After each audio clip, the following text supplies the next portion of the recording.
This is going to be the chrono test of my ACR build. This is my loaner gun build. It's nothing fancy at all. I just swapped some parts in the gearbox to make it skirmishable because the NK ACR comes pretty bad. Not going to lie. Chronoing with 0.25 gram BBs, not 0.2 gram BBs. I will put the conversion of the FPS in the description.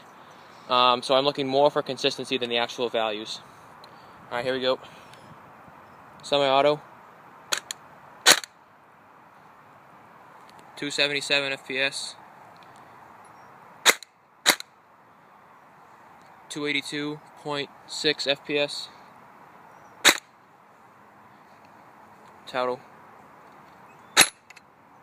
Hit it. 286.8 FPS. 284.3 FPS. 277.9 FPS. 283.9. Keep in mind, those are all 0.25 gram BBs, not 0.2 gram. So the FPS on 0.2 grams will be a little higher. And now for full auto.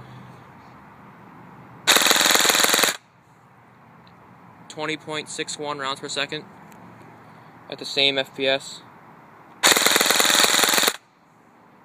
Oh, the BB's hit.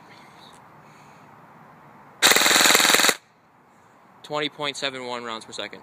So this is 11.1 volt, 50C battery, 4,500 milliamps. It's a very good amp discharge. I'm going to stop using it now because there's no MOSFET in this gun. But it is running on a Franken-Torque motor, so that explains why it's so slow. Complete build list and description, 0.25 gram BB chrono. This is my loaner gun. See ya.